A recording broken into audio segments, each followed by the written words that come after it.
Epic Gaming Night is sponsored by Analog Gamer. Check out analoggamer.com for epic board gaming apparel. Have you ever bought a board game when your spouse said no? Have you ever won a game on an insane dice roll? Have you ever killed a dragon using only chopsticks? Do you text your friends to distract them from your current moves? Can you finish off a pizza in between your second and third turn? Can you ride a panda across the plains of Dewey? Do you have what it takes to stop an evil wizard from destroying your village? Do you tell your friends to call you Dungeon Master? Can you muster the strength to play one more game after 2 a.m.? Can you be the chosen one all the way up to bedtime? Have you ever dared to say no and pick your best friend's favorite character anyway? Have you ever randomly shouted nonsense because you thought it would be funny, and it wasn't? Well, we haven't done most of those things either, but we are willing to try. Join us as we explore the world of board gaming and all the crazy things that come with it. Welcome to the Epic Gaming Night Podcast. Welcome to the Epic Gaming Night Podcast, a podcast about tabletop games, but mostly board games. With me, as always, is my co-host, Rob. Hey, I made it. And Matt. Woo! Right in the nick of time. Timed like a champion. And I'm the host, Roy, if I forgot to say my name. But, yeah. So tonight, our podcast is going to be about horror games. Da-da-da. Da-da-da. Because tis the season for horror games. Tis. And we're also going to have a contest that we're going to be talking about, but we're going to talk about that a little bit later. But first, we're going to get into what we've been playing. Do you guys have anything that you want to share before we get into what we've been playing? Well, before we get into what have we been playing? How have you been doing, Rob? Man, it has been, these last couple of days have been a little crazy. My head's been hurting. Just business-wise, I'm the only person in my office that's here. Everybody's either out of the country or out of the state, and so I'm wearing multiple hats right now, so it's fun. But I've been able to play board games. I did make it to play something besides Ashes, even though I love Ashes. But I made it a mission to play a board game, and I did, and it was one of my. It's a classic. I love this game, so. Awesome. We'll talk about it here shortly. Yep, I've been doing pretty good. Just got back into the state because I felt like I was out of the country because I was in Virginia. That's pretty much like a completely different country, right? Virginia's amazing, man. Are you trying to diss Virginia? I love Virginia. I spent most of my life growing up in Virginia. For lovers. Yep. Bro, Virginia is where a lot of stuff in our country is like going down and started, like Jamestown and all this kind of crazy stuff. And then isn't that where the British surrendered? In Yorktown was also in Virginia. There's Williamsburg is in Virginia. All this, I love Virginia. Virginia Beach, the mountains of Virginia, the education system in Virginia. I think they're like number 1 or number 2, the top. I know they're top 5 states for education. They are a great state, and they're clean, man. I'll tell you what, because they have strict laws when it comes to littering. Not that I've had to face that, but I know people, and man, they get you. And I used to live in Virginia. Thank you for tuning in to the weekly podcast about why geography each individual state is perfect. Yes. Well, not every state is perfect. Well, now don't spoil anything, because next week we're going to be moving on to Florida. So. Oh no, that's a whole podcast worth right there. That's a whole podcast. We should have Josh back on for that one since he lives there. He knows all about it. Awesome, guys. Well, let's get into what we've been playing. We'll start with you, Rob. Well, I played Axis and Allies, and you guys remember Jeff and Darcy and Steven from Twilight Imperium 3? Yes. So on you played with all of them? Yes, on Saturday night. It was myself and Steven as the Axis versus Jeff and Darcy as the Allies. And we ran out of time. Is that fair? Well, I mean, they were the ones that had to end it. They had some stuff going on, and they had to take care of some stuff, so they had to end the game. But we were winning. I mean, we were winning. We were going to win. And Axis and Allies, if you've never played the game before, it is World War II in a box. You have the 5 major countries, and some of the other editions, they have Italy. But for this game that we're playing, Japan and Germany were your Axis, and then the United Kingdom, Russia, and the United States are your allies. And the point of the game is one group has to eliminate or take over all the capitals of the other group. And so it's basically World War II. It's a lot of fun. There's economy in it. There's definitely crazy battles. There's a bunch of different type of vehicles that are in the game. There's production facilities. Like, you can't just build stuff and put them wherever you want. Like, there's a lot of stuff that goes into it. And then if you do bombing raids, there's anti-aircraft guns, and there's just a lot that goes into the game. It's a lot of fun. Axis and Allies and Risk were a couple of the first games I ever played and got into playing. And so, in fact, I've got the 1981 edition, and I've had it for over 20 years now. I haven't had it since 1981 because I wasn't born yet, but I got it for like my 11th birthday. And I was actually thinking about that the other day. I've had that game for 21 years now. That's crazy.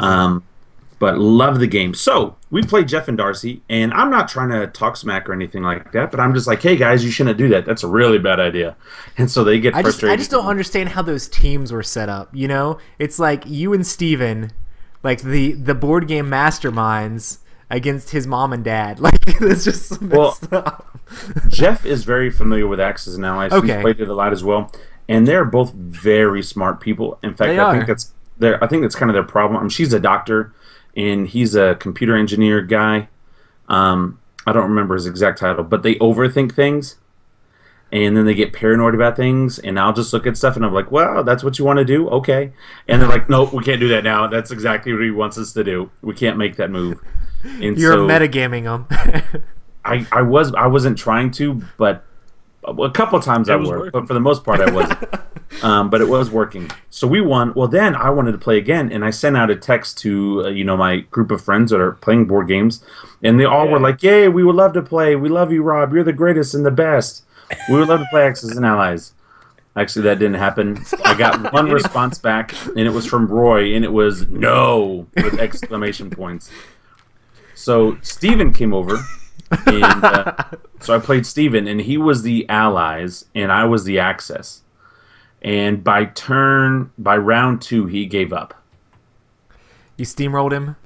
It was really bad. Now, he did make some bad decisions, but he also had some horrible dice rolling. Like, there were a couple battles where I should have lost, and I just absolutely annihilated him. By the end of round 1, the whole British Royal Navy, what they're famous for, was wiped off the map.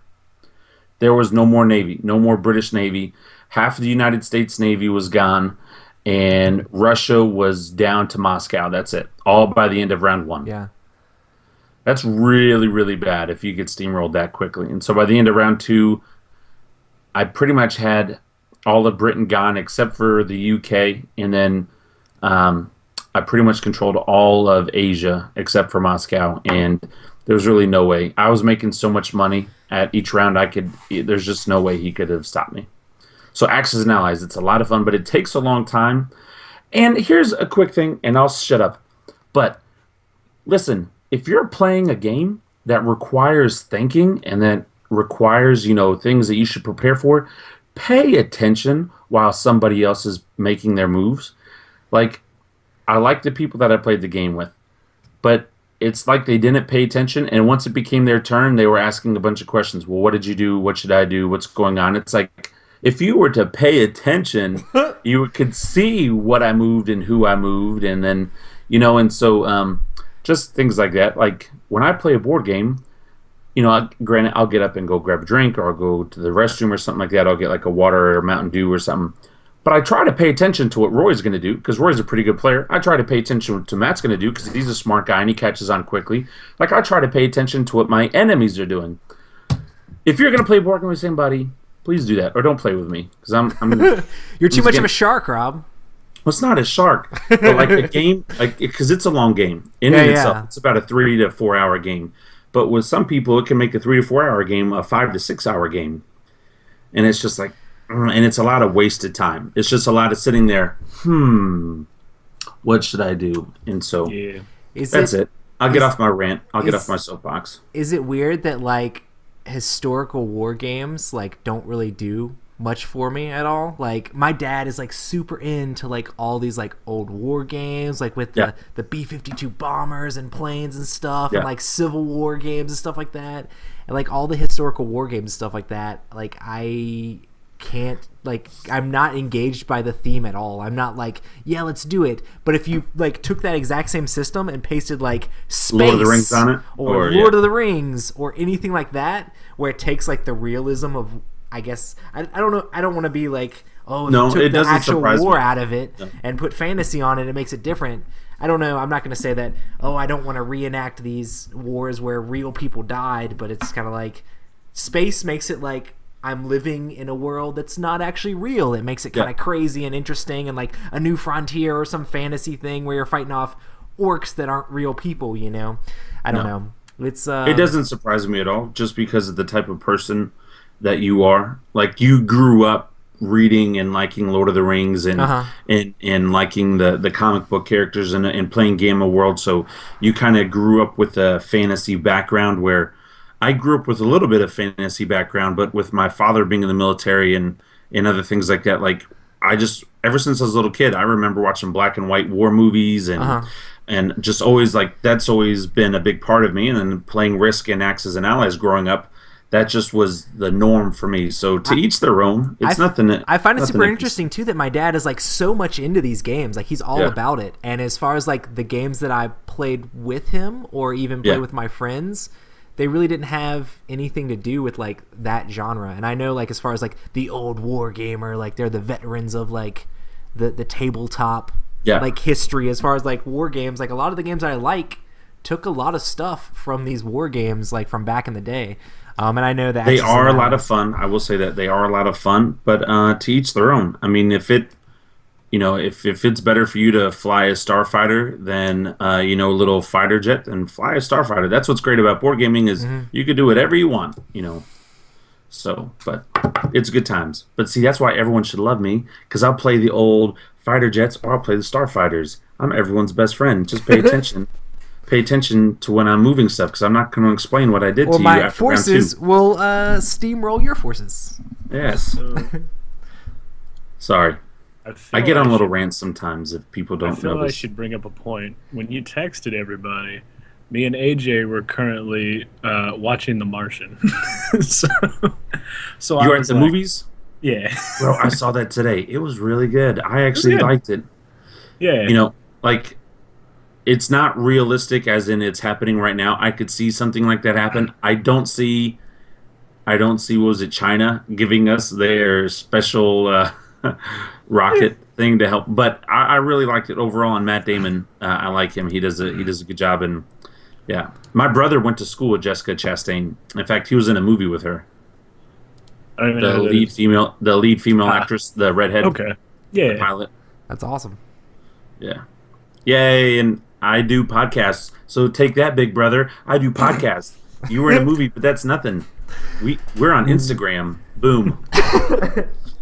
Awesome. So I'll talk about what I've been playing. I played. I was in Virginia with a lot of my wife's family, and one of her cousins. I actually sat down and we played a game of Crossmaster Arena, which is the game with the little chibi guys, and it's like a little miniatures-ish game where you're fighting each other, but they all come like pre-painted, and it's all about like getting gold and upgrading your units and fighting each other. It was pretty fun because he knows a lot about like D&D and knows a lot about Magic, but he's played a few board games here and there, like maybe like Cards Against Humanity, and he said something about having seen Super Dungeon Explorer, and this reminded him of that, but I don't think he had actually played it. So it's pretty interesting to introduce him to a tabletop game and show him some of the other party games and stuff that I brought with me. But Crossmaster Arena is, I've talked about it on the show before, but it's a game with these little chibi miniatures where you have a team that you make out of certain point values, and it's super simplistic, rolling dice and attacking each other. They all have special abilities and a certain number of action points they can use, and you're going around trying to get gallons of glory by either getting gold and buying them, or killing off your opponent's characters to gain those. And if either player has 0 gallons of glory, which is the victory points, then the other player who still has some wins. But it's pretty fun. It's super light, super cutesy, but I actually really like it a lot because the miniatures all come pre-painted and they look amazing. And the board is cool because it's got all these like little 3D trees and little 3D bushes and boxes and stuff. What is that? I don't know. Must have been Matt. I have stopped it. Awesome. But yeah, so Crossmaster Arena is pretty cool. Neither of you guys have played this yet, have you? No. We'll definitely have to get it to the table sometime. It's pretty light. It's pretty easy to play, and it plays really quickly, especially I will not play that until we play Ghost Stories. And that game better come up in tonight's horror game genre, because it's got you scared senseless that you won't play it anymore. I would talk about it, but I've never even opened the box. I would talk about it too, but our friend over there won't let us play. So, Crossmaster, sorry to interrupt. Ghost Stories. Awesome. But yeah, that's what I played. I also played. I didn't actually play the games, but Heather let me introduce several party games to her family. They played Telestrations and Dixit. And basically, what I did there is I set up the game and taught them how to play because they had a decent amount of players. And then I just let them run with it. And they really seemed to enjoy those games, especially since they had never really been exposed to like that kind of tabletop game or party game before. A few of them had played Cards Against Humanity. I'm like, hey, try out this Dixit game. It's amazing. And I think they had a blast playing both those games. So that was super cool to help introduce like hobby board games or more hobbyish board games that are easy to get to family members. So that was pretty awesome. That is fun. That's actually just why I bought Wits and Wagers, for family members. Playing games, get them into this stuff. Yeah, it's pretty fun, especially with games like that. You can just holidays, family gatherings, whatever. We were just up there for a wedding. We had a bunch of people together. Hey, throw these easy to teach, easy to play, and a blast, like get everybody laughing board games out on the table. They don't have to be a part of the hobby and buy every single board game, but it's good to build relationships around like actually sitting around a table and talking and interacting with each other, as opposed to just like staring at our phones. So, which that's why I think board games are becoming such a bigger deal now. Is, in fact, I was just telling somebody this is yesterday, how things are becoming more analog. People, younger people are starting to realize, like, I need to step outside. I need to see another person's physical face. So, I know sidetrack. I'm not feeling well today. I have a headache, so I apologize if I just ramble. I feel like this is an awesome point. I actually, I was at like a business meeting where we were talking about stuff we were getting ready for the holiday season, stuff like that. And one of like the bigger supervisors in the company were asking everybody about their hobbies to get to know each other. And I brought up board games, and they're like, board games, like tabletop games, what's that? So I basically had to like describe our hobby to people that don't actually know like what they're like. Board games, is that like Monopoly, whatever? But basically I said, hey, we spend so much time looking at screens, everybody's looking at a computer all day at work, like it's awesome to be able to unplug from that, sit down at a table and actually interact with our friends and family members. And that's a lot of the reasons why I do these board games, is so I can actually like sit down and joke around with my friends and talk about things and have like these experiences that are created by these games that are not like apart from each other, like we're actually talking and conversing instead of just sitting there staring at our phones or doing whatever. And it's pretty awesome. And it was kind of interesting because like they were like, well, where do you buy these games? What is that? And I'm like, well, there's a couple of them on the shelves at Target, and I mean Barnes and Noble has a bunch of them, and you can actually get a ton of them online, and it's actually like exploding right now. It's getting really big. More and more people are getting into it. So I thought I think that it might have opened a couple people's eyes that didn't know that was actually a hobby that people were into. So it's kind of cool.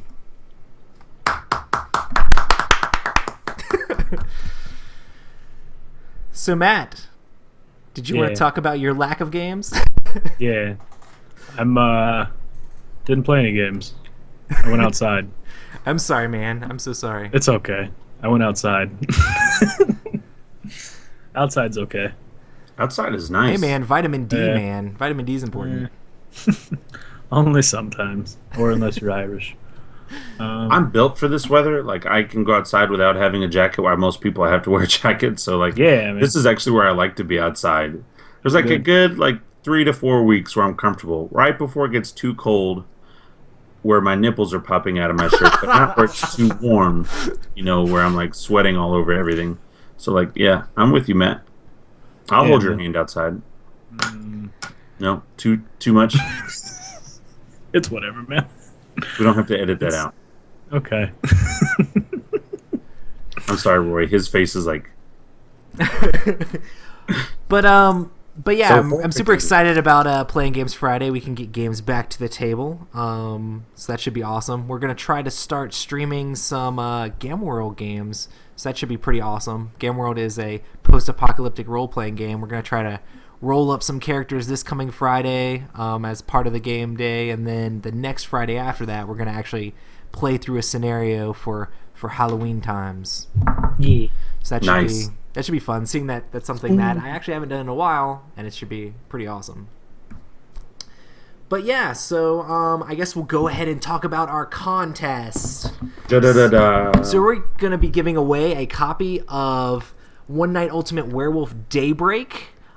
This is the expansion for One Night Ultimate Werewolf, but it can also be played as a standalone, so you can play with just the characters for this, which will make it super crazy and awesome.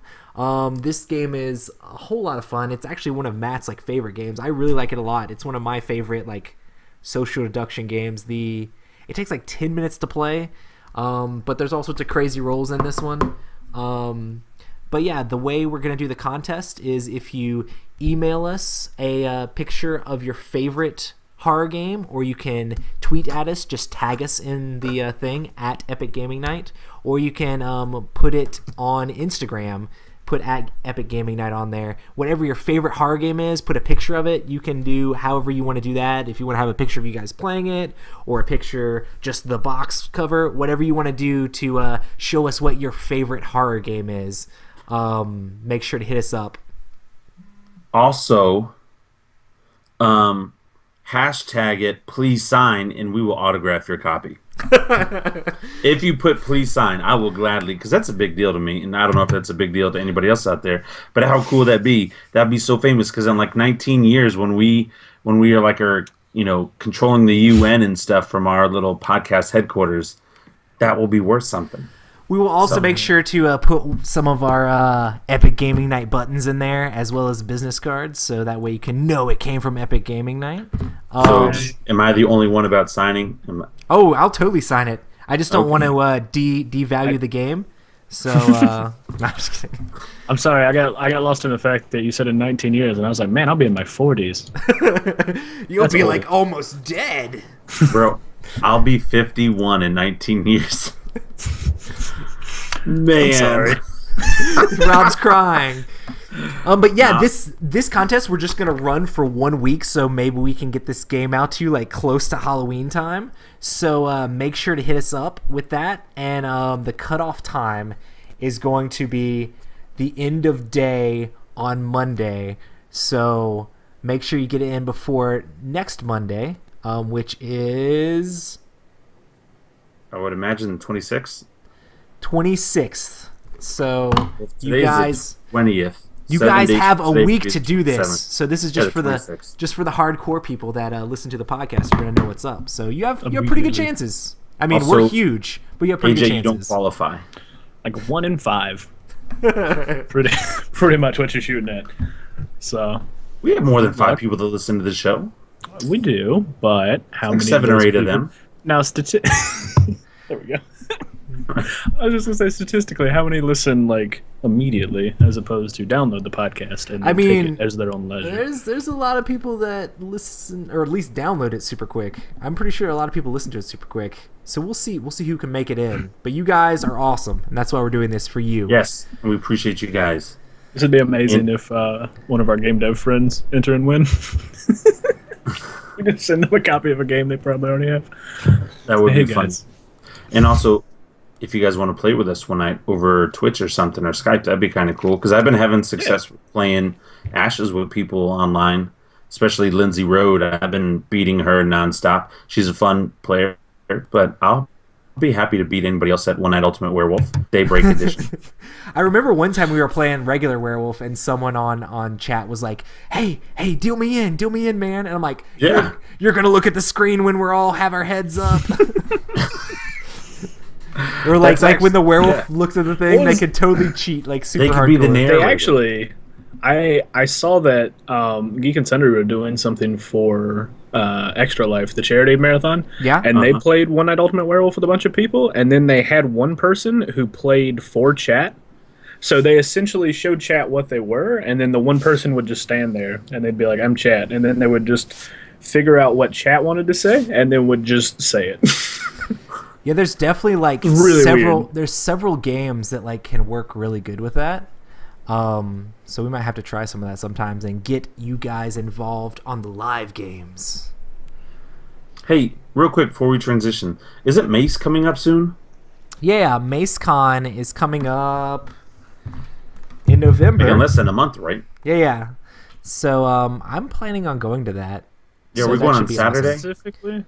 I think I should be free that Saturday. Yeah. So Mace is a gaming convention in Charlotte, North Carolina, and Epic Gaming Night is planning to attend. And what are the dates? I keep like having to search and Google it. It's a weekend. It is November 13th through 15th. Okay.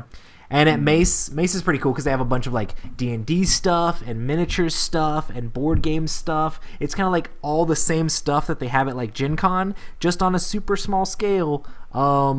It's still not small though. There's a pretty decent amount of attendees that go there. But Is it cheesy to say that Stephen Avery may or may not be there, depending if he squashed his beef with his buddy? Like, we may know a guy, so you know. I just know watch out. last year when I went, Gray Fox went too, so we might have to hit up and see if they're planning on going Josh? again too. That'd be Alright. crazy. I can ask him if I can get my pre-order to Deception early. Did you That'd be pre-order? Oh, awesome. you have it. Yeah. I pre-ordered man. like a week ago. I But know. yeah, so if you're going to Mace, make sure you hit us up, say hey. We will have buttons in hand, and we can throw out business cards too. And we just want to talk to you and play a game. Because it would blow our minds if somebody said hey, because I know we're just going to have a huge line. But you know. If you say it, it will happen. You ever watch The Secret? You got to put that stuff out there, man. That stuff's real. Anyway, sorry. So our topic tonight is horror games. So we skipped Matt, so we could jump on this sooner, and it's already 9:30. Now we're getting into. I'm so sorry. Nah, hey man, it happens every week. So what have you been playing for the first half hour, and then we try to rush through all the topics in the next hour. I'm We horrible. can't get it done in an hour. It's okay. I'm assuming looking that's fire. what people listen for, as opposed to all the other random things we talk about. So horror games are games that are scary or things that are sort of creepy in a weird sort of way. Several examples of horror games are a lot of like the Lovecraft games, or maybe some sorts of zombie games, or Betrayal at House on Hill type games where it's like spooky stuff with ghosts and different things. A lot of these games have just elements of like dire situations. Where you're facing insurmountable odds, or you're facing something that is bigger than you are to overcome you. And they're normally extremely thematic, because I don't understand how you would have a horror game without the theme, because horror is the theme. So It is. So yeah. Does anybody want to share an epic horror game? I guess I'm first on the list. I can go first if you want me to. Yeah. Awesome. So the game that I want to talk about for horror is Arkham Horror. It has horror in the name. So this is, like, as far as I know, one of the first Lovecraft games that came out.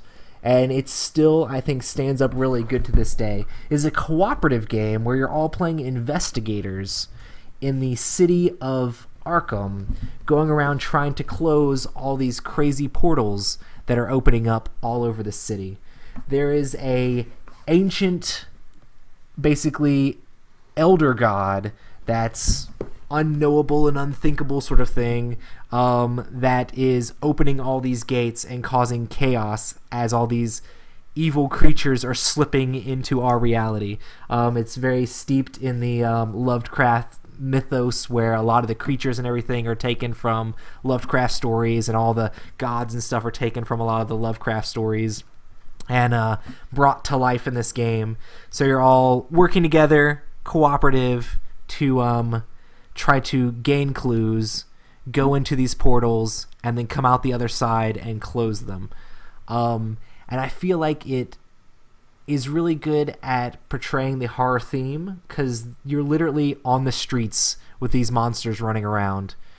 They're getting in your way, so you can't really do all the things you want to do, and they're basically terrorizing everything.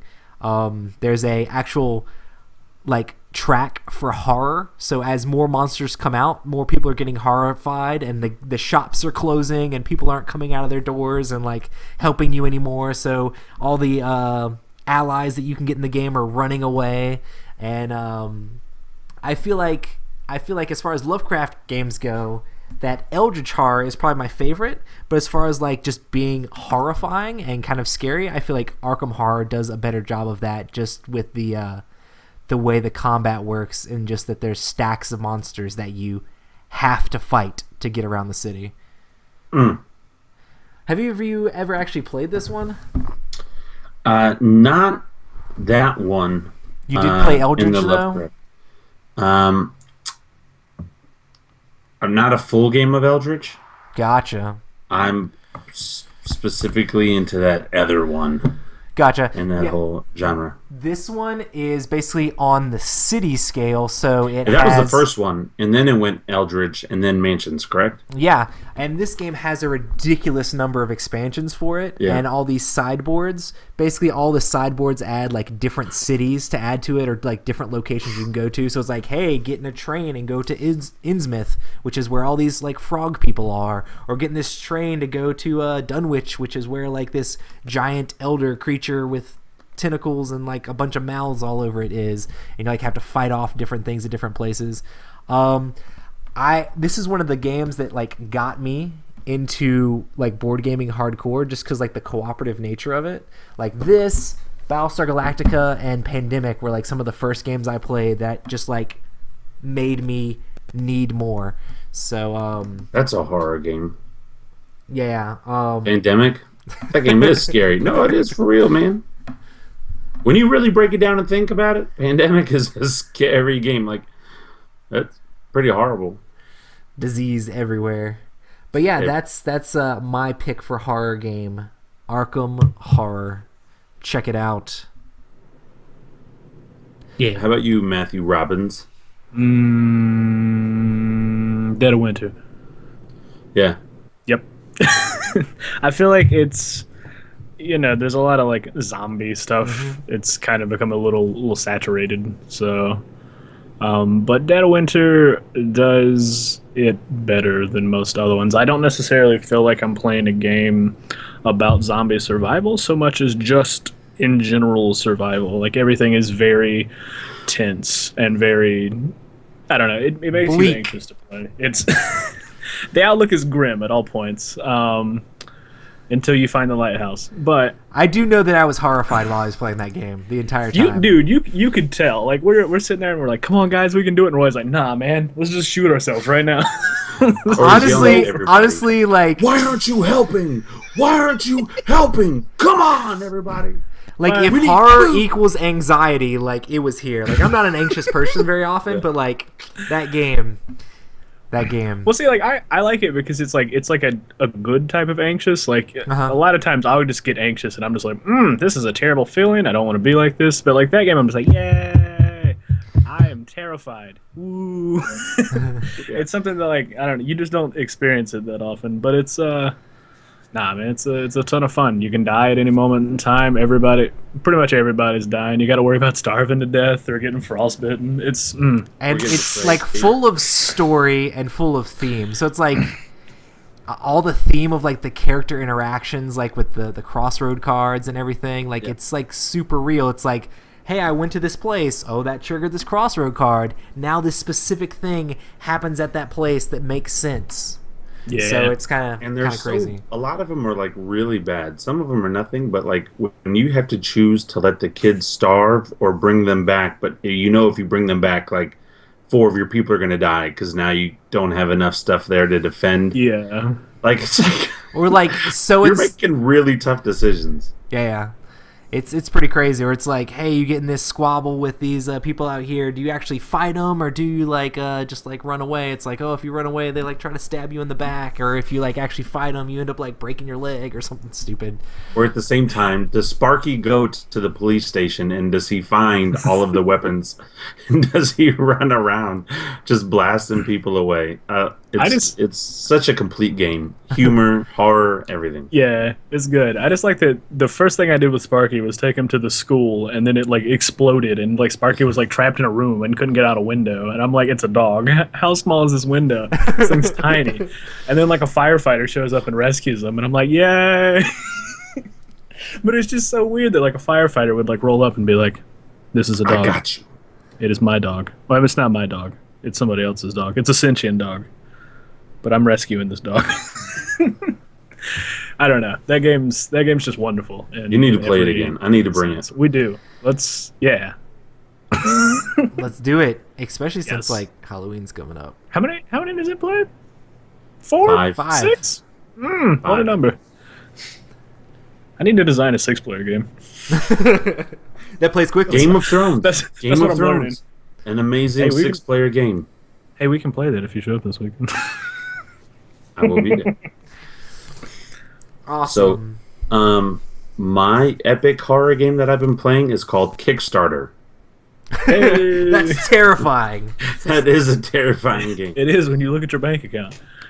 Well, that and hey, we're going to be shipping you this game in September, and it's November, or not November, it's October 20th.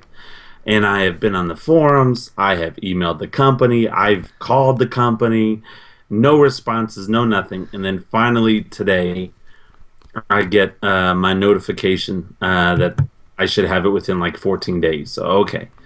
But man, you can ask my wife, like, this has really been bugging me. Like, every single day for like a couple times a day, like, let me just check. Babe, if you get home and there's a package there. Because some people have posted that the packages arrive and they never got their email notification.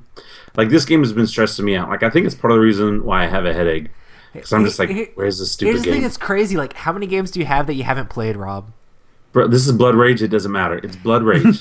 Like, Blood Rage. I've been like, dude, let's play Forbidden Stars. Let's figure this out. Let's do this. Let's play these games. Like, you have awesome games that like I really want to play, and it's like, no, I need this other game. It's not out yet. Well, we've got time. Like, that gives us time to play these other games because you know all you're gonna play once it comes out is Blood Rage. We gotta get some of these other ones in. I mean, we could play Forbidden Stars, but Blood Rage, man. So anyway, that's the horror game I've been playing.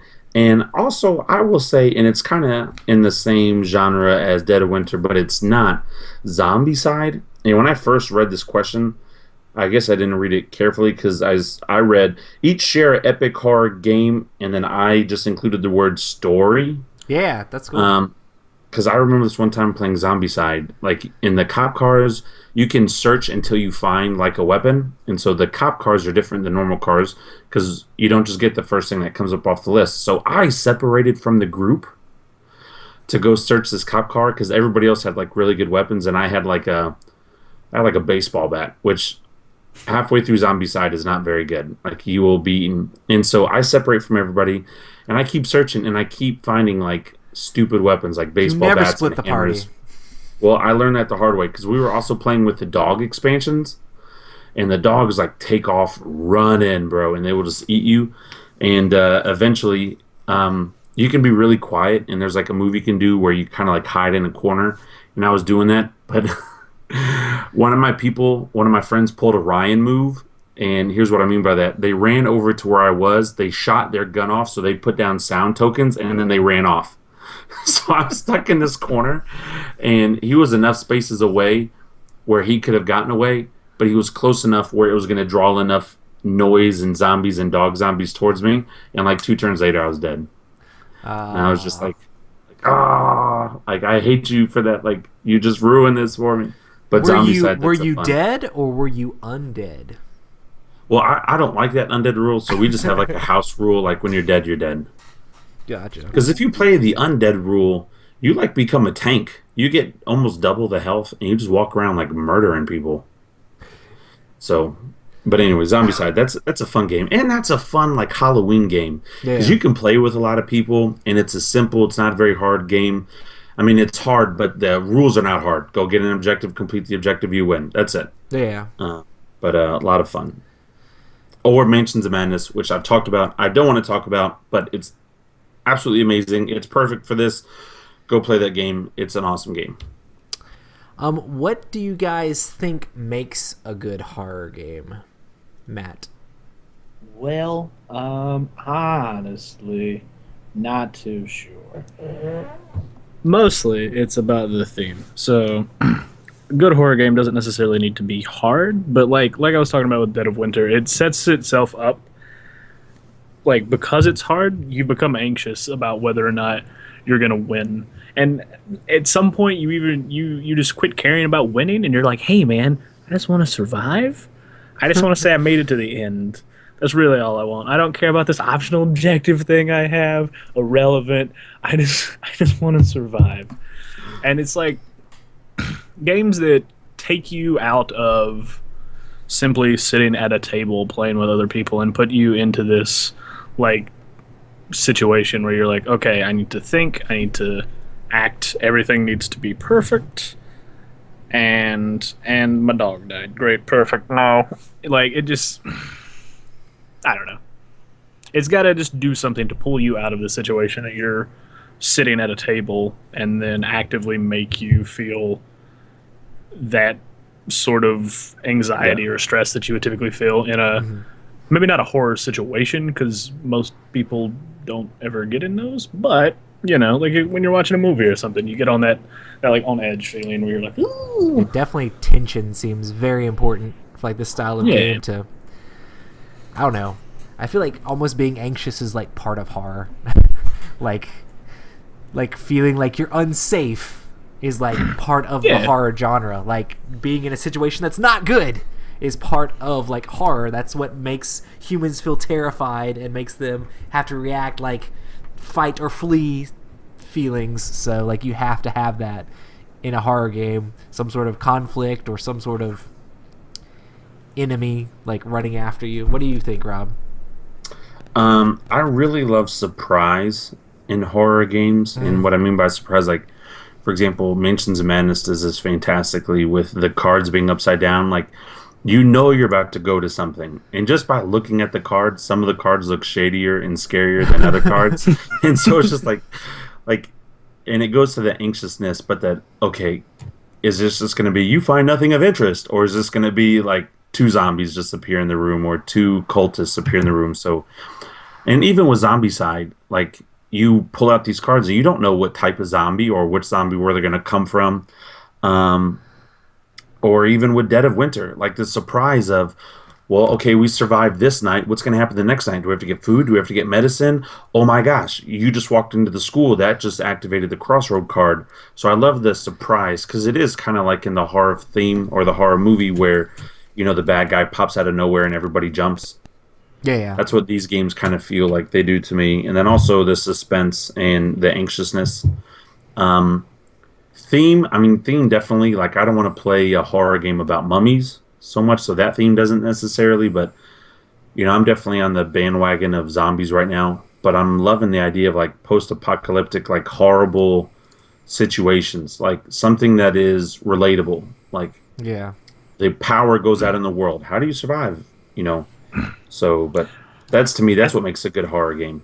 I think that's really what drives it home is like the theme of survival, because it's latently built into everybody to want to survive and to try to survive by every means necessary. So when you play these games, unless you're what the Tanner. scares you, But like when you play these games, what scares you most isn't the game or like the board or the pieces or anything. It's the fact that you might not be there at the end, and that's really what drives a lot of these really good horror games to that sort of pinnacle of being good.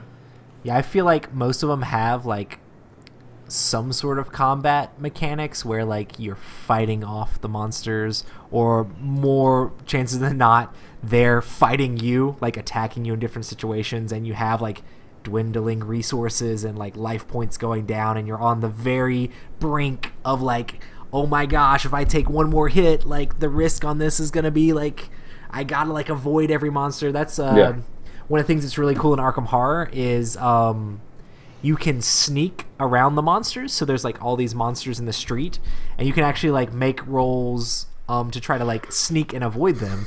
But if you fail those rolls, then they attack like you. Knock over a trash can and then they just eat you. They just jump on you.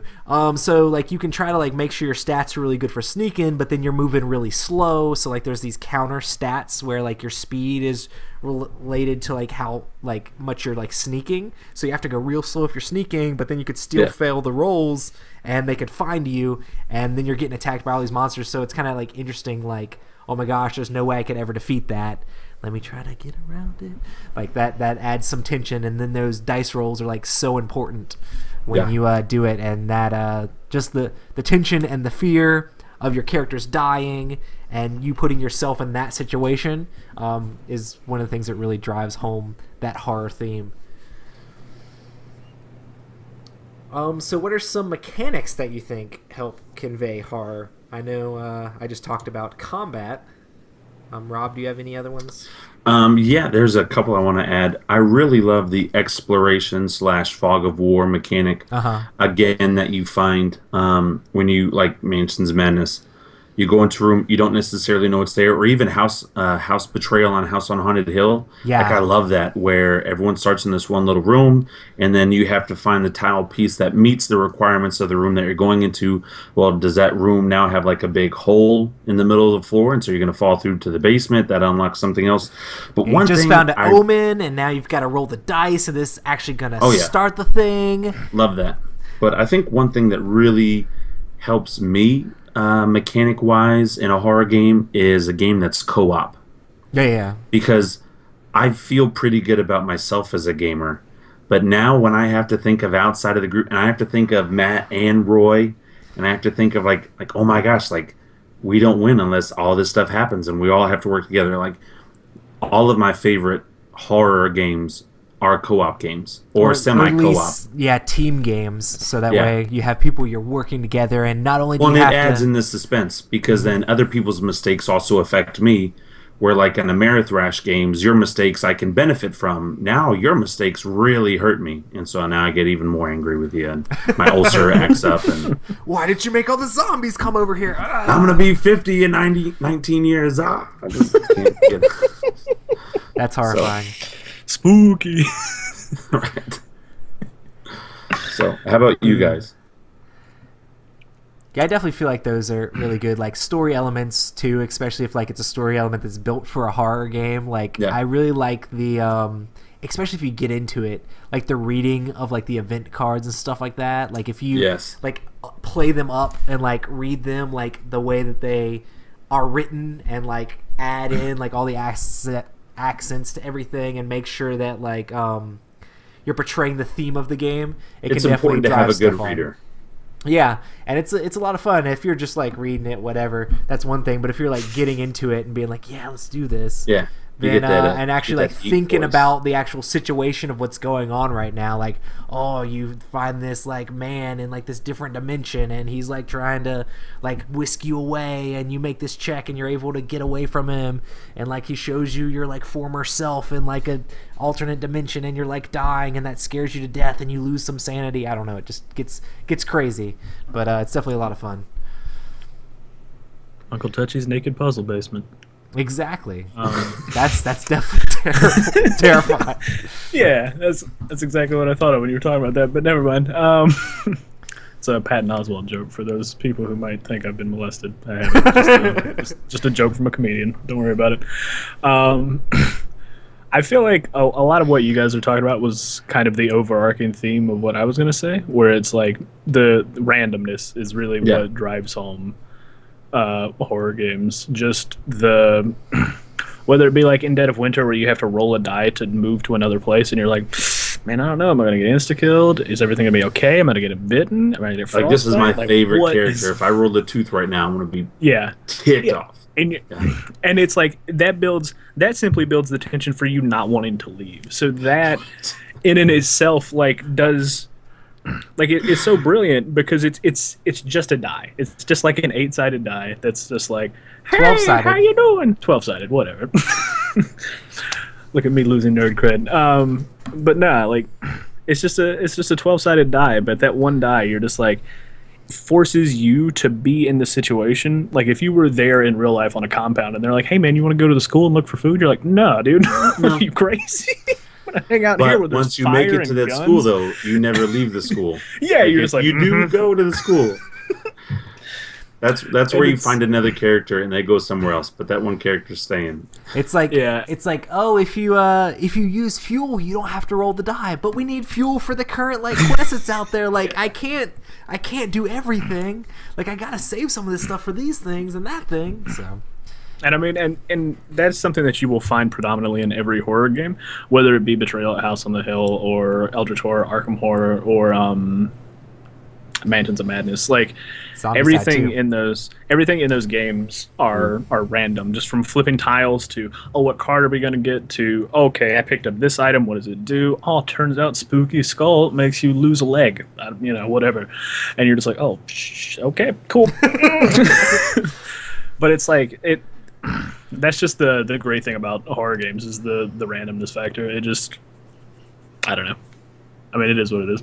it definitely helps add that layer of tension and helps also make some victories when you actually roll awesome. You're like, yes. And it Yeah. makes it fun, intense to play. Yes. So what games should listeners take to a Halloween party? It doesn't have to straight up be horror. Oh no! themed. Can we not skip that one question? Because I have a good idea for that one question. Oh, you're right. I almost missed that. Is there a horror theme board game you would like to see, or a horror theme you would like to see made into a board game? I'll let you go first, Rob. I'll just skip this around. You go first. Okay. Go with me on this. Mm-hmm. And here's how it would play out. I would love to see a Friday the 13th game played in the way that's like reverse Spectre Ops, where there is one killer and you don't see where he's on the board, but he's hunting you and you're trying to survive 40 turns. And so you're trying to run around and all of a sudden he just pops up if he's within a couple ranges and he does a hit and then he can go away. And so the whole objective is to try to survive as long as you can. I think a Friday the 13th reverse Spectre Ops kind of a mechanic. And what I mean reverse, you guys, everybody that's played Spectre Ops is you're trying to find the one guy and he's hidden until you see him. Well, this is the opposite. The one guy's now trying to find you and maybe you have half the life and you don't have any special abilities. You just, you're just trying to survive and run. Yeah. I think that would be a lot of fun. And I know they're coming out with a Friday the 13th video game. It's actually on Kickstarter right now. And I saw some video for it, and it actually looks really cool. And the whole point of the game is to survive the night. But I just think that would be a really cool board game. And if that's out, tell me. I will go pick it up. Because that just seems super cool to me. It kind of makes me think of there's a Wii U game where you're playing as Animal Crossing little villager people, and there's these guards chasing you, and you're just trying to run away constantly until the time runs out, and then you're good. So it's that would be actually really cool. It seems like it should be easy to implement into a board game, Right? Especially it would be cool if there were card powers on both sides and stuff like that. They could Yeah. play a card that makes you trip, and oh no, your speed's halved for the turn. Yeah. So, because everybody's always tripping in all those movies. Oh, absolutely. Or you get courage and you pick up a stick and you hit the guy so he's stunned for one turn and it gives you a chance to run away because you can never kill him until the crazy mother comes back saying, "I've been looking for you. Get back in your closet." Kind of a thing. But don't you guys think that'd be kind of fun? Yeah, no. When you described it, I was like, oh man, why has nobody made like a game that's like that, where it's just like reverse hide and seek, Yeah. where the person who's hidden's like, hey, because I know they've made video games like that, but you know, I can't think of any board games, but I'm also, you know, not Well, if familiar you with can't any think board of them, they're games. probably not out. If Matt can't think of it, it's probably. Hey guys, have you heard about Pandemic Legacy? So how about you guys? Do you guys have any ideas or themes or anything like that? So one of the ones I was thinking of, I really like as I was growing up, I watched a whole lot of X-Files, and I know they've come out with an X-Files board game, but it's more like abstract. I think it'd be really cool to have like an Arkham Horror-ish version of like X-Files board game where there's like monsters and creatures, and you're trying to figure stuff out, and you're trying to find different clues for these different cases, but there's also things that are trying to attack you and kill you and abduct you and implant things in you. Like a lot of that show was all about like the creepiness of the things that they found. Like if they could portray like all the creepy stuff that went on in that show into a board game, I think it could be really awesome. I love that idea, especially if they would do it that way. Yeah, I know that they came out with a X-Files board game, but it was like super like not that thematic as far as like stuff goes. And I know there's like a lot of storylines and things like that on the different things, but it was more like you're just moving pieces around and doing different things, and it's like a one against mini game where one guy's the smoking man doing different things to screw up your stuff, but it just doesn't have like all the things attacking you and collecting items and trying to survive and find like the different clues to do things that I'd really like to see in like that style of a game. I feel like a horror sort of adventure theme would be great for that. How about you, Matt? I don't know if you guys have watched any X-Files or into that much. Oh yeah, I think anybody that was a nerd in the 90s or anything like that in early 2000s watched, or their parents, like maybe they weren't allowed to watch or something, but X-Files is a big deal. In fact, I think they're making a movie. Yeah, they're actually coming out with like a new series. Like they're supposed to be doing like 6 episodes. I think like they did a like previewing of like the first episode, and I think they got picked up for more. So X-Files is coming back. I hope it's good because some of the movies were okay. Yeah. What about you, Matt? It because I was really young and it scared me. Hey, that's what you need for horror. There you go. Yeah, no. It shows that it had that theme. Yeah, it was a very creepy show. So do you have a theme? Yeah, I have 2. So one of them I'm going to say technically is a horror theme, but it's they're both space related. That's fine. So the first one, I recently watched a movie called Sunshine.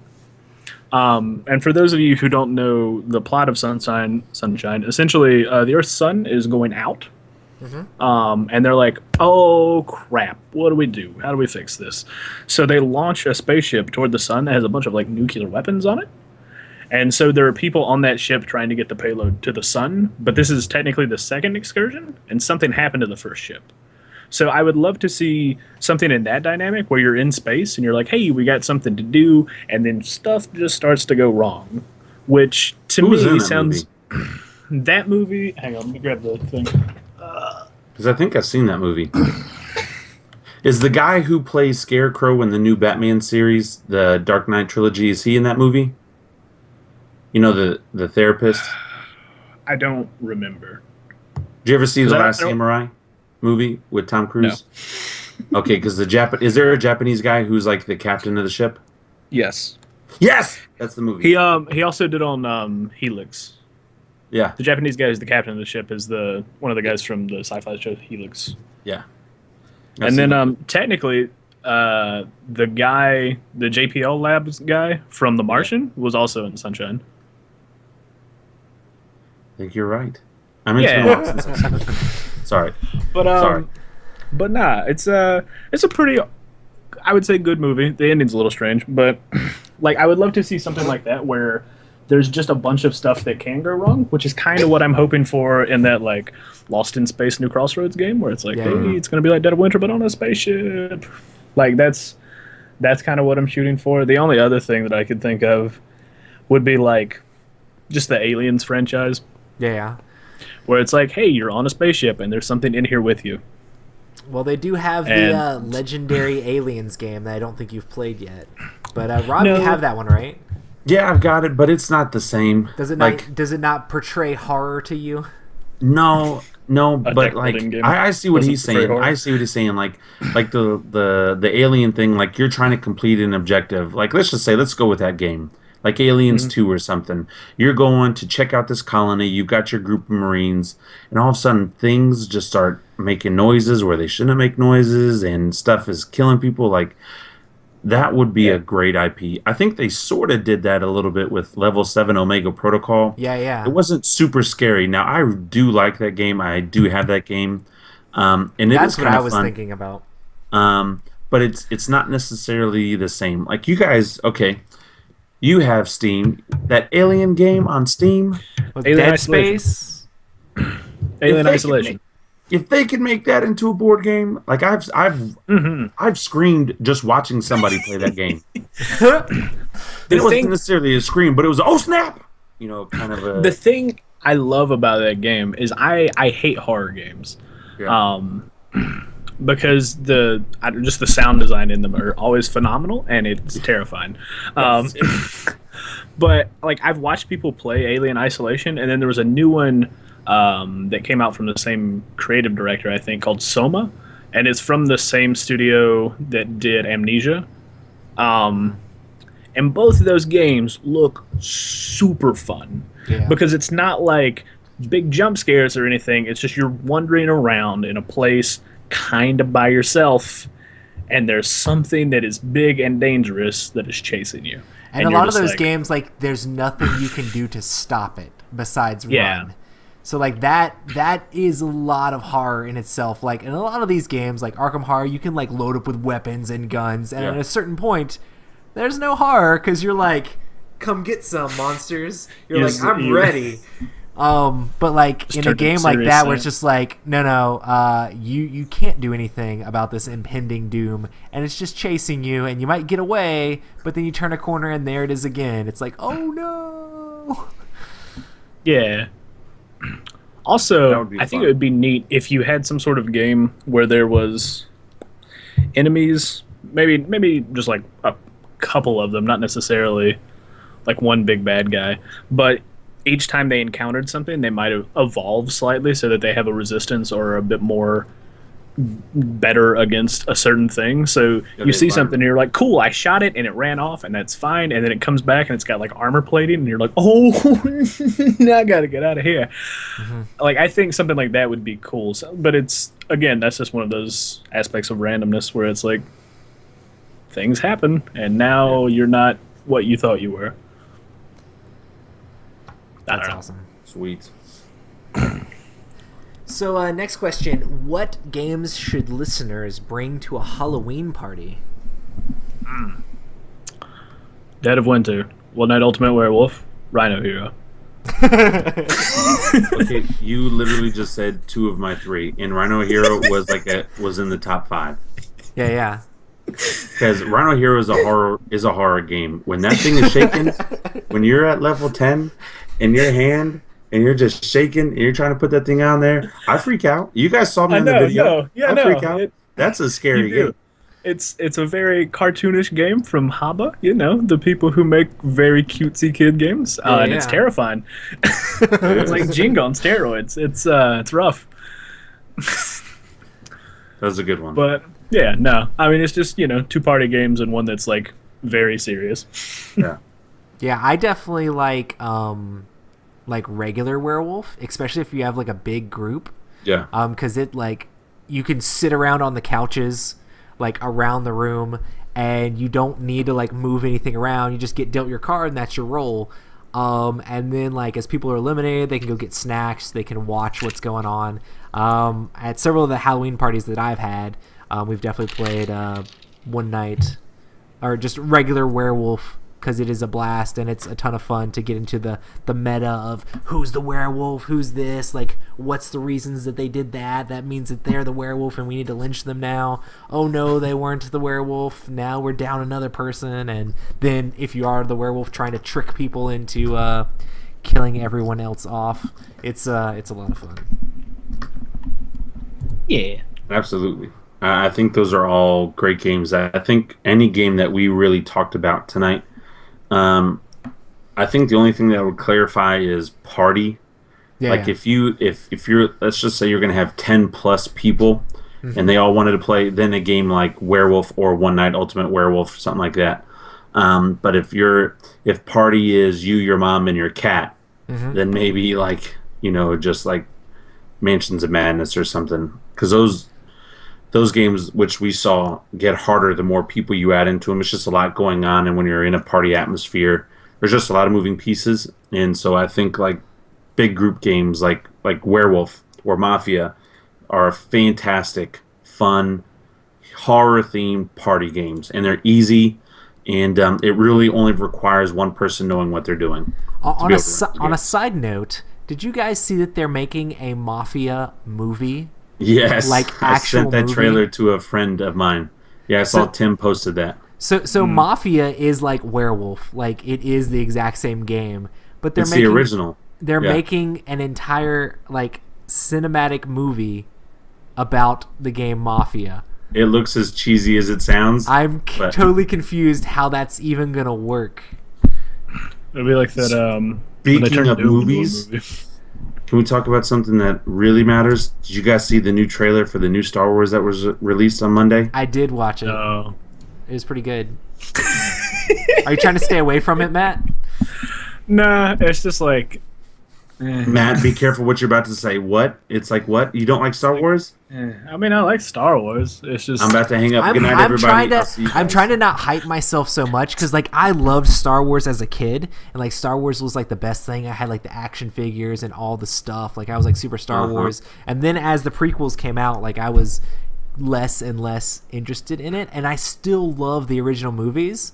Rob's about to get super mad even at that, but I still love the original movies. I'm episode hoping. 1. I'm with you on episode 1. I think the only thing about episode 2 and 3 was maybe Hayden Christensen.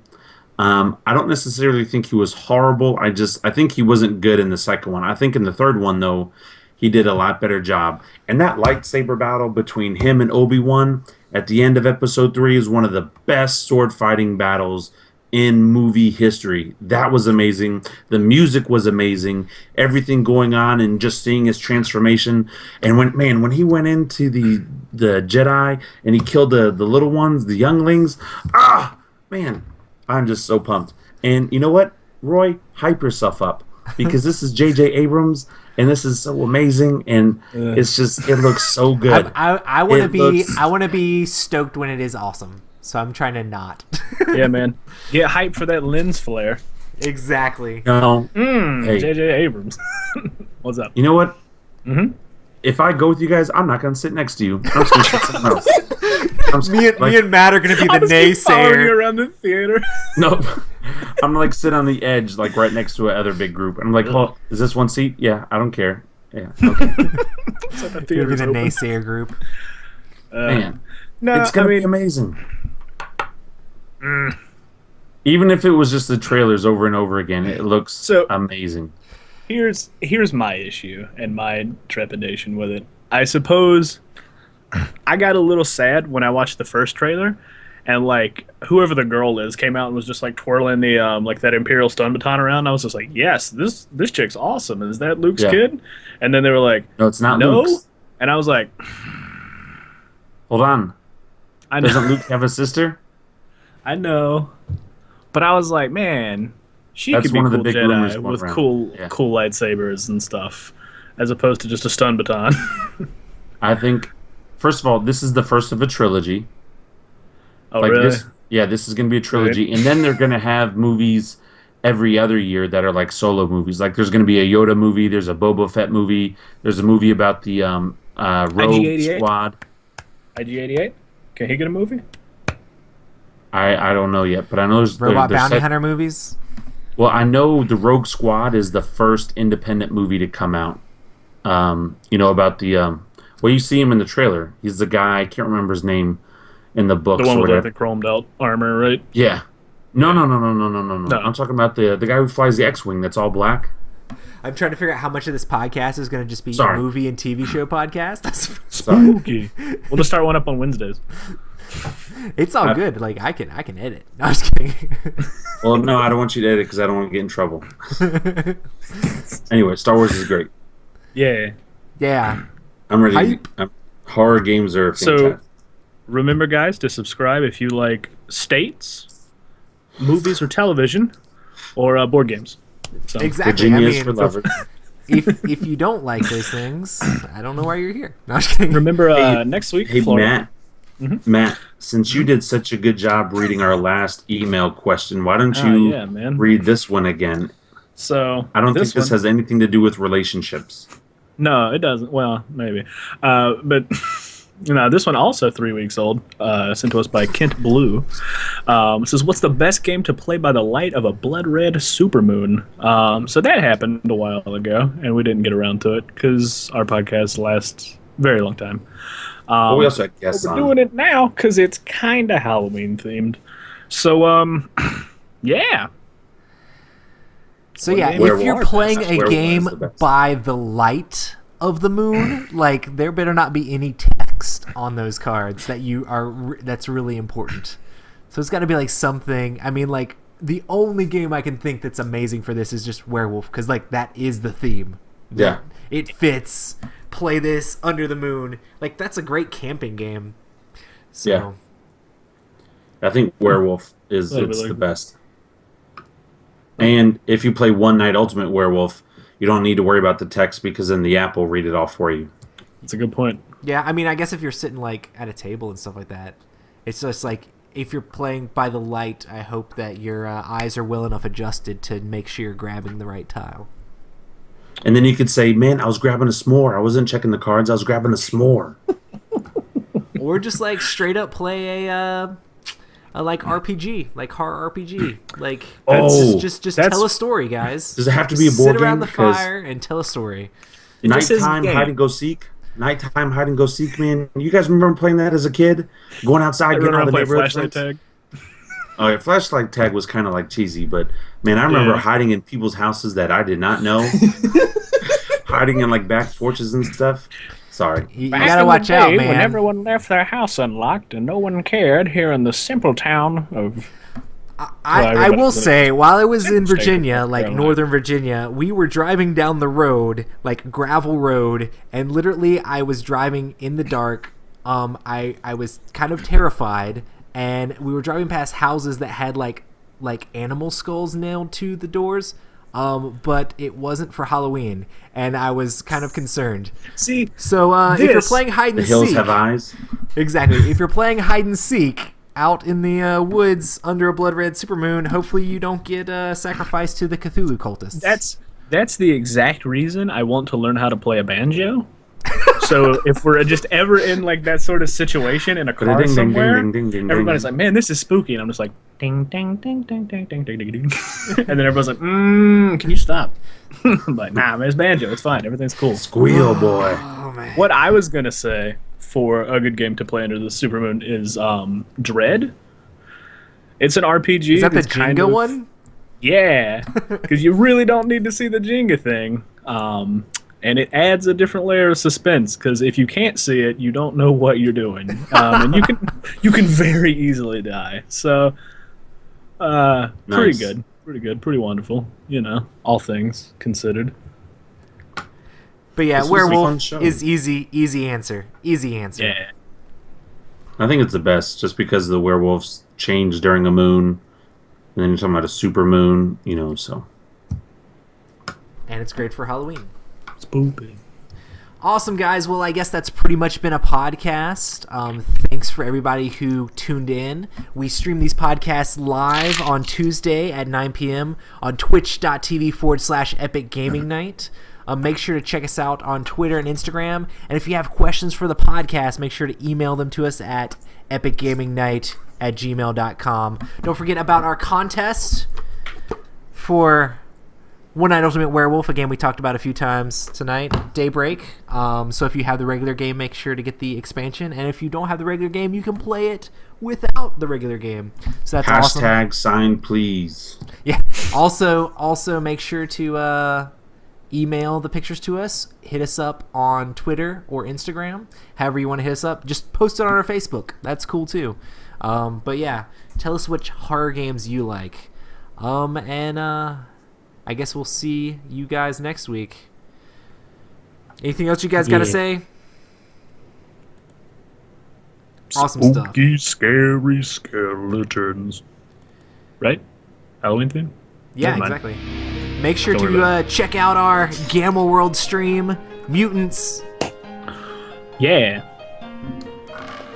Yeah, 30th October. Peace. Rob was so quiet at the end. He was just going to be like, I'm not going to say anything at the end this time. Roy's not going to fuss at me about going crazy at the end now. Did business happen? You okay? What's going on, man? I'm just taking it all in. I really wanted to yell touch butts, but I didn't. There you go. I just got to say it because like Matt wasn't saying anything too crazy. I don't know. Man, I'm glad I'm a good example on everybody. I'm not a bad example. I don't cuss or anything like that. I did say nipples, but I think that was the worst thing I said tonight. Hey, did you listen to the audio podcast for last week? Yeah, it was really... No, the week before. Oh, yeah, last week I was like, I cannot put a clean rating on this. Like, Steve was talking about penis like half the show. Wonderful. So, hopefully we don't get in trouble, because I think it, like, still ended up putting it pretty, like, not as, like, super edgy or anything. But, No, I just love how, like, there was... And I know his computer went out, so you can just kind of tell. Because we're in the middle of talking about something, and all of a sudden it's like, and we're back. Yeah, so, I tried to make it as good as I could, and like we had a bunch of issues last week, and like half of it was like his stuff. But yeah, I mean, I think what I ended up with was still pretty good. Did you actually listen to it? Yeah, I listen to all of them every week. Anyway, the week before that, we were talking about CCGs, and we were talking about Cosmic Encounter, and you went into, like, super hardcore homoerotic. I did cut that part out. We're like, hey, we're just going to lay around, like, on pillows, tickling each other without our shirts on. That's like, right, I did say that. Like I left a lot of the tickling stuff in there, but I took the, like, when it went just a little bit crazy, I was like, and you're like, it made me want to throw up in my mouth a little bit. I'm like, let me just take that part out. It'll be okay. Like, Rob doesn't want this to be recorded forever, that everyone can just hear him say this. It's still on the YouTube, but you know, it's whatever. Yeah. They can see you say it. That's awesome. But yeah, I thought it was hilarious. No, I listen to all of our podcasts. Am I the only one that does that? I listen to them while I'm editing them. I listened to about 10 minutes of the first one, and then I went, nah. No more of that. I tried to get Matt to listen to that little trailer thing that notes. I do my different notes that I write in, and I do LinkedIn, and I listen. Dude, man, Rob, you're so dedicated. Man, I try to be, because like I know it's not like a big deal to y'all, but I brag hardcore about this podcast. I have fun. Like, I like it. I think we're doing pretty good. Oh, what do you do? Oh yeah, I do a podcast. Yeah. Oh, we had big guests on. Oh, who do you like? You like movies? You like Steven Spielberg? We had the equivalent of Steven Spielberg of people on our podcast. We're that big, and people are like, "Wow!" Like, anyway, I think we're big and we're great and we're fun. But I'll tell you one. I know who we're better than. Did you guys ever listen to Shut Up and Sit Down podcast? Hey, we're still live. You want me to cut this off? No, I'm just kidding. You can, but did you hear them interview Christian Peterson? Oh yeah, it was kind of crazy. That was horrible. I liked some of the stuff they said, but some of the things I was like, don't ask him that. That's what I was thinking. If you ask him a question, shut up and let him answer the question. Mark's in here. Board Game Corner. Christian Peterson, what do you think about Twilight Imperium? Well, you know, it was one of the first things. Hey, real quick, Christian, I love Twilight Imperium because I love aliens and I like when you can blow stuff up. Okay, that's great. Well, I also really like the diplomacy. Oh, speaking of diplomacy, Christian, what do you think about Obama? Blah, blah, blah. They like kept on interrupting the man. It's like, First of all, do you know who you're talking to? Like, this is probably the biggest man in board gaming, the guy with the most power in board gaming in the United States, and you're going to continue to interrupt him with useless information. Like, it Those made guys me are mad. crazy, I man. quit listening to them because of that You interview. should. I need to was so send bad. you. There's an interview where. Have you seen it? The guys from Team Covenant, the guys that you were talking about, what is Team Covenant or whatever. Yeah. But anyway, they did an interview with him where, like, majority of it they're talking about LCGs, but there's a big part in there where he's talking about like the starting of the company and Twilight Imperium and like how people should play Twilight Imperium and all that stuff. That's where I always get my quote. It's unashamedly long and unashamedly epic. Like that's where he said that from that interview. But it's like extremely awesome. I enjoyed it. There you go, Rob. What is this? It's the new Star Wars trailer, and somebody's I've already added seen Jar it Jar like 11 Binks. times. Somebody's added Jar Jar Binks to everything. Oh no! I saw need that, to watch that. I saw that trailer. Yeah, no thanks. Dude, we should send that. We should send that to Mark from Board Game Corner because he's in the chat. He's probably just listening. Oh, hey. He loves Star Wars. He would love to see Jar Jar Binks and everything. I'm just kidding. It's not that I want to see Jar Jar Binks and everything. To be fair, they did a really good job of editing him in. I want to watch the Phantom cut. Have you heard of that? Where they took the first 3 and like cut a bunch of stuff out of it. I wonder if that's any better. I know they. I just like them. I think they're fun. A while ago, didn't they do a thing where they did a fan made film of the first one? Like technically the fourth one. What was it? Return of the Jedi? I don't know. Return of the Jedi is the 6th one. Return of the Jedi So what's is the the sixth first one? First Return one of the is the Jedi. Phantom Menace. No. Like the fourth, the original. First, Star Wars New Beginning. A New Hope. A New Right? Hope. Yeah. Yeah. Okay. So they did that, but I think what they did was they said, okay, well, we're going to split this up into like 6 to 10 second segments, and then people can say, hey, I want to shoot and direct this 6 to 10 second segment, and then they shot the movie, so everybody had like different actors, and like some people were doing like claymation Oh, stuff, I've heard and then of they that. just fused it all together, and they were like, and here's the movie. I was like, that's neat. Did you watch any of it? Nope. I loved Return of the Jedi. Like I had the little Luke action figure where he's like all dressed in black with like a green lightsaber. I was Yeah, like, so dude, when he's fighting Darth, that's dude, so amazing. I want to be Luke And that Skywalker. music that's going on right then, when it's like so sad, like once Darth Vader says like he's gonna kill Leia or he'll get Leia if Luke won't do it, and all of a sudden it gets like really dark, and that's when he starts to beat Darth Vader down. Like man, that music, I love that music. It's so it just rips my heart out every time I listen to it. That's the reason I like the Star Wars films, is because John Williams is an amazing composer. He's such a phenomenal conductor and everything, He's and composer. so good. Yeah. It's awesome, guys. Well, I'm going to turn the Twitch stream off. Thanks for Well, I'm gonna everybody turn you who's off. watching the after show. You guys are awesome. and, Make sure. If Blood Rage comes in, you're not going to be able to play it. Who? The listeners or just me? The listener, both. Yeah. Well, maybe they already have their copy. Can I play? They probably do because there's plenty of.